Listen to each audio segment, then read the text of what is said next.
Yo guys, it's Safe there. Welcome back to a brand new video. Welcome back to the channel. Get in! Thank the Lord. Finally, in a must-win game for Chelsea FC, finally we come home with the win. I mean, good return for Graham Potter, eh? Good return for Graham Potter. Anyway, it's Chelsea 2, West Ham 1. It's the match review for the game. So before we do get into it, please like, subscribe, hit the bell notifications to notify every time I load a video. Also, first link in the description is my streaming channel, my second channel. Go and check those out, it'd be very much appreciated. Without further ado, let's jump straight into it because look, it's not all rosy. It's not all rosy. You know, some berry and roses. It's not like that. Majority of it was doom and gloom. I've got to be honest. Today, the performance, shit. But in a game like this, you can drop a shite performance and still come away with a result. If you don't come away with the result and you drop a shit performance, then there's questions to be had. And it looked like at a certain point in the game, it was going to go down that pathway. But we managed to pull through. We managed to get the grip of the game. Maresca changed it up a little bit. A certain player made a big impact, and I'm going to get onto that player, obviously, as I go through the video. But we get the win. So let's start off with the team lineup. The team lineup, oh my God. Yes! Oh my God, the team lineup. That's my reaction when I saw the team lineup. Robert Sanchez got dropped. Yes! Maresca, you woke up to your sins. Thank you very much. God's going to treat you great. He's going to treat you great, trust me. You're gonna find at least about 20 million of cash in your back garden tomorrow. You know what I'm trying to say? Your dog might shit it out. Be ready. Be prepared. Jorgensen started in goal. Yes, that was a brilliant one. We went with Cucurella at left back. Here's the negative though. We went with Colwill and Tosin as the two centre backs. Trevor Chalobah got dropped. That's the negative in my opinion. Why did he get dropped? I don't know. Don't think he deserved to be dropped at all, but he got dropped anyway. If it was me dropping anybody, it's Colwill for me personally, and that's another player I'm going to get onto later on in this video as I go through the video. But we went with Reece James at right back, obviously Cucurella inverted into midfield, Reece James as right centre back. Caicedo ends a double pivot in the midfield. Off the left, we went with Sancho. Off the right, we went with Madueke. In the 10, we went with Palmer. And as the ST, we went with Jackson, obviously. And let's go through the first half firstly. First half, awful. Awful. Nothing short of awful. We created barely anything. And everything we did create, I don't think we had a shot on target. On all of our shots that we did have, there was not one on target. It was very slow. You know, there was no players willing to take a risk. No player was willing to get a grip of the game and drive at like 2 or 3 players to try and set up a chance or anything. I wouldn't complain if any of the players decided to go, yeah, there's no movement going on here, no players moving into space. I'm going to go and try and dribble past 2 players. And if they got tackled, I wouldn't even complain and blame them. I would say fair play for taking a grip of the game. You know what I'm trying to say? But no players did that in that first half. It was just backwards passing. Slow sideways passing backwards, sideways passing backwards. It was always out to the flanks, cross into the box.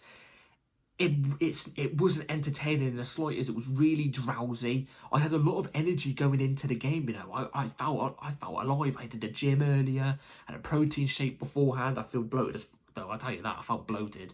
But I had energy. You know what I'm saying? Especially like Jorgensen being in goal. I felt a bump of energy. You know what I'm trying to say? Like I've just done the Sweet Mary Jane. You know what I'm saying? Dancing on spice. You know what I mean? I was dancing on spice at the time, but then the game kicked off and there was none of that. And what derailed it even more was West Ham scoring first. West Ham got the first goal. It came from a Colwill bad pass. Bad pass. He has the ball on the right hand side. It looks like he's about to pass to another one of our defenders, obviously in our defensive half. He can tell Bowen is there, and he still makes the pass, and Bowen intercepts it, obviously, has a clear run through on goal, and hits it hard and low into the bottom left-hand corner. I don't think Jorgensen could do much for it, but I do think he'd also do a little bit better on it. But I'm not going to entirely blame Jorgensen for that. What was the pass? What was the pass? Get it out.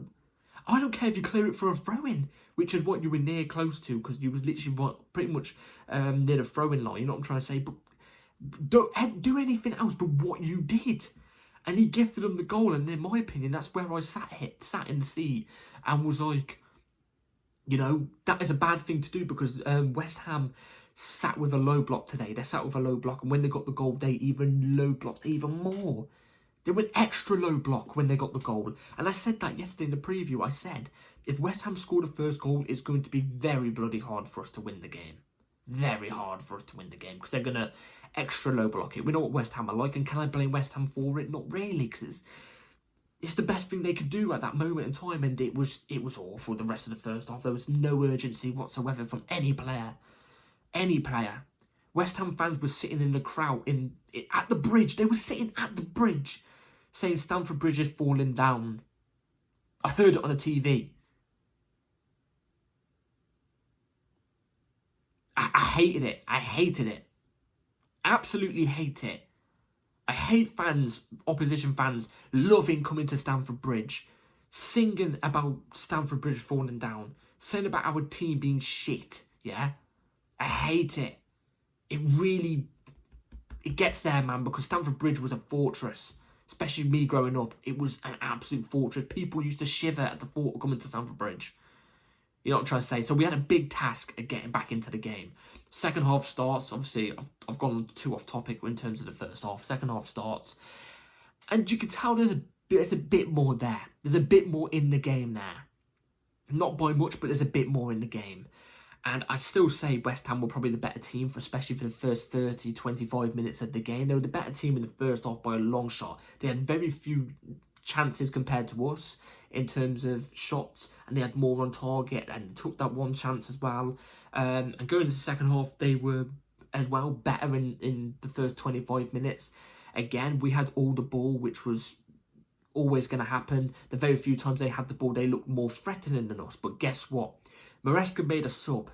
Pedro Neto came on. I forgot who came off. It was either, I think it was Sancho that came off, I think it was, or Madueke, one of the two, for Pedro Neto. And that changed the game. That twisted the game. I don't know what it was, but that tweaked the game. Pedro Neto came on, in my opinion, completely changed the game. Got the first goal for us. He crosses it into the box. It came off Cucurella. He passes it back into the box. Enzo Fernandez shoots. It's then deflected out wide to the right-hand corner, all the way to Pedro Neto, who slips it into the bottom right-hand corner.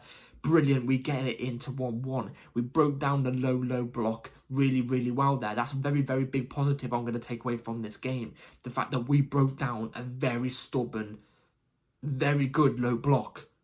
A very good low block side. We beat that today. We got that goal. You know what I'm trying to say? From Pedro Neto. He's the one that whipped in a really good cross, a really effective cross, and he was there to make the run into the box and intercept the ball and get it into the back of the net, which Madueke wasn't capitalising on. There was some times in the first half where the ball was coming out wide, out on the right-hand side, and Madueke wasn't making that run 5 seconds before when he had the chance to make that run. You know what I'm trying to say? And Pedro Neto did it. He banked on it and he scored it. Really good goal. We get back into it. And from then on, you start to see a bit of a kick, a shift inside. So you know what I'm trying to say? The football we were playing was a bit more. It still wasn't amazing. I've got to be honest. The football we was playing still wasn't really good. After we got the goal, it still wasn't brilliant. I wasn't looking at the screen going, "Oh, come on, goal! Oh, chance! Oh," you know what I'm trying to say? I wasn't sitting there like that. I was there like, you know what I mean? Like I was sitting down, still, being patient. We wasn't creating chance after chance, but we did get one more chance, which I think was shortly after we got the first goal, and it came from Cole Palmer. Cole Palmer has the ball on the left-hand side, drifts out wide to the left-hand side, takes a shot. It's deflected off Wan-Bissaka, because I think actually Cole Palmer went for a cross, but in my opinion, I think it was actually going towards goal. I don't know, but it was deflected off Wan-Bissaka, went into the back of the net, completely looped over the keeper's head, and it goes down as a Wan-Bissaka own goal, but I still think it should have been Cole's, but who am I to say anyway? We go and get 2-1, great. And, you know, I think West Ham got a chance straight after that, straight after we got the second goal, which was close. They got close on one of the occasions, but even then, I think after we got the second goal, for the last 10 minutes of the game, we were picking up pace. And it made me think, based off today, in my opinion, I think we only had a good 20-minute period of football where we actually were playing decent. I would say decent. I didn't think we was good. I think we was decent. A 20-minute period where I thought we was decent. it made me think, if we was just to play that decent for at least 70 minutes of the game, we would have beaten this West Ham side by even more than 2-1. I reckon 4-1. Or maybe we don't even concede that one goal if we were playing decent and not passing the ball clearly on to a West Ham player, letting him through on goal. You know what I'm trying to say? I think we absolutely demolished West Ham if we kept that up, just decent football. But no, we didn't. Majority of the performance, like I've already said, in my opinion, was really, really poor today. I thought it was really poor, really drowsy, lackluster, which has been kind of the story for many weeks recently. You know what I'm trying to say? It's been very drowsy, lackluster football.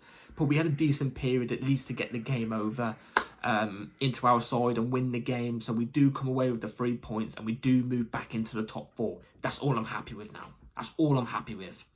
You know what I'm trying to say? I'm happy. I'm content now. You know what I'm saying? Go and get another result next week because the other teams are still on our asses. You know what I'm trying to say? So let's get into the player ratings. So in goal, Jorgensen was good. His distribution was good. I still think he could have maybe done a little bit better for the goal, but at the same time, it was hit hard and low with quite a bit of pace on it. So I'm not going to come on here and say, you know, awful keeping or anything like that. You know what I'm trying to say? So I'd give him a 5.5. I thought it was decent.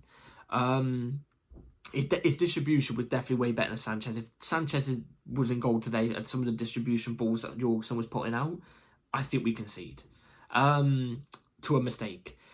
Cucurella at left back, inverted into midfield. I didn't particularly think he had a great game today. I don't know. I thought he was being caught on the ball too easily. I think his passes were coming too short as well. So in my opinion, I'm going to give him a 5. Reece James at right back into right centre back. Look, Reece James does the job well. And there was a moment in time in the game where he actually went down and I was really panicking. I was there like, oh my God. This is it, isn't it? This is him out for another 2 or 3 months. But luckily he got up and he played the rest of the game up until the 60th minute where it just came off in general. But he was decent. You get Reece James performances. He's always decent. You know what I'm trying to say? Unless he's playing as a full-back or a wing-back, and that's where you see him at his best. You're not going to get him at his best when you're playing in this system. That's just my opinion. But apart from that, I thought he was decent. I'll give him a 5.5.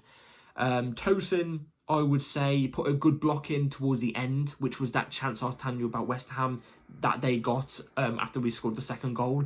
He put in a good block for that, otherwise it would have been on target, very close to the goal, and probably might have gone in. So I'm going to give Tosin overall. He was good aerially, to be fair. Our team in general isn't good in the air, but he's good, so he makes up for it. Overall, I give him a 5.5. Colwell, I'm sorry. I'm giving him a 4.5. I don't care what anyone else got to say. He's too protected, in my opinion, by some of the fan base. He's too protected. Criticise him when he needs to be criticised. He's not been good this season. He's meant to be a good ball-playing centre-back, right? He's given away multiple balls today. He gave away multiple passes into their favour. Mistake leading to the Bowen goal. Was being done in the air by people way smaller than him as well. He's not good in the air whatsoever.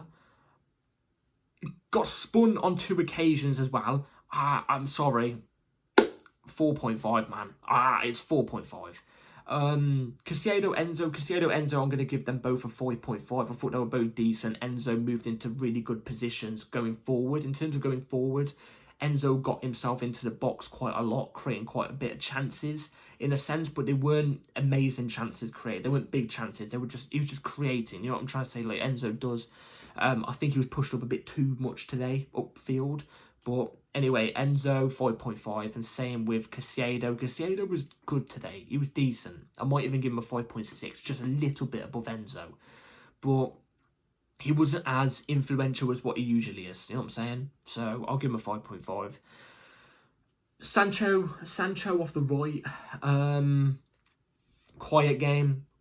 Didn't take on his man enough for me. There's times as well where he should be shooting instead of crossing, but he shoots instead. So I'm going to give him a 5, I've got to be honest. Madueke off the right, I'm going to give him a 5. I'm going to give him a 5 as well. I don't think he was that great as well. He took on his man more than what Sancho did, but he didn't... He was more successful at taking on his man than what Sancho was, but the cross would always be blocked, or the shot would always be blocked. You know what I'm trying to say? So, unless it was a deep cross, and I feel like he did just a little bit more than what Sancho was, but I still give him a 5. Cole Palmer obviously got us the second goal. In my opinion, I think it should have gone down as his goal, but it wasn't his goal. I don't know if it counts as an assist. I'm not too sure. But especially in that 20-minute period where we was actually playing decent football, he was very influential to that. You know what I'm trying to say? He was managing to shrug off the surroundingness of players. You know what I'm trying to say? Because nowadays, people there's like 2 or 3 players on Palmer usually. You know what I'm trying to say? And he managed to shrug that off for about 20-minute period, and that's where we saw us at our best. When we actually got Cole Palmer involved into the game, we saw us at our best. I'm going to give him a 5.5. If it wasn't for the goal, I probably would have given him a 5, I've got to be honest. And Jackson, we need convos, man. We need conversations. I'm giving him a 4. I'm giving him a 4. Another game without a goal. That's like 8 or 9 games now without a goal. It's not good enough. It's not good enough for a striker. I'm a big Jackson backer. I love Jackson. I think he is going to succeed at Chelsea FC. But right now, yeah, it's not looking good. It's not looking good. He's slipping all over the place today. Very lightweight. Had one good moment, and that's where he received the ball at the halfway line, and he dribbled with it, and then passed it out wide with the side of his foot. The only good moment he had today, in my opinion, it's a 4. It's a 4. Maybe that's even generous. I don't know. Substitutes. Chalobah I'm not going to rate because he came on too late. Gusto was okay. Didn't really got involved in much. I can't lie. I didn't really hear his name much. Then there's Pedro Neto. Pedro Neto is the player I've got to talk about today. Pedro Neto came off the bench and was creating. Looked really positive. Looked like he made a massive impact. Got the goal as well. Energy levels were 100% there today. In my opinion, Pedro Neto looked 100% today. Like I said, the last couple games, I think he's looked ill, and we've been hearing about stomach problem. Today, he looked it. He looked like he was back at that level, that Wolves level, that level we saw him at the start of the season as well. That looked like that Pedro Neto I want to see. Top player. Like I said, had the impact. I would say was a 6. Was a 6 probably. Margu as well came on. He went down injured at the end of the game as well. He was lying down on the floor. He looked like he was in pain, so I hope Margu is okay. Apart from that, it's going to sound a bit mad. I don't think I can rate him, even though he came on around the 60th minute. Why? He didn't really get much involved. You know what I'm trying to say? His energy levels were there. His passion was there, but he didn't really get involved in the game. There was not really much passes through for him to run onto or anything. I don't think I can knock the kid, because he tried. He did try. But if I'm going to have to give him a rating, I'm giving him a 4.5. But I don't think it's entirely on him. You know what I'm trying to say? I don't think it's entirely on him. Who else came on? Nkunku came on. I can't. 4.5. I don't think he really did much when he did get on the ball. And apart from that, look, we just get the result.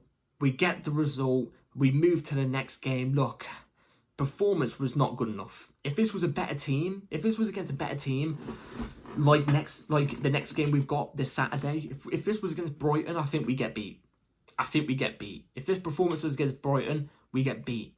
If this was a performance against Brentford, we get beat. If this was a performance against any of the top 6 sides apart from Man United and Tottenham, and even then, apart from Tottenham, even then I still think, you know, especially with Man United being a bogus side, I still think we get beat. It just wasn't good enough. But against a team like West Ham, you know, it's expected. You play bad, but you can still get a result at home. It's expected. You've got to get the result. But at least we move back into the top 4, get the 3 points. That's all that matters. So let me in the comments down below what you thought about what you thought about the performance. I'll be very intrigued to know.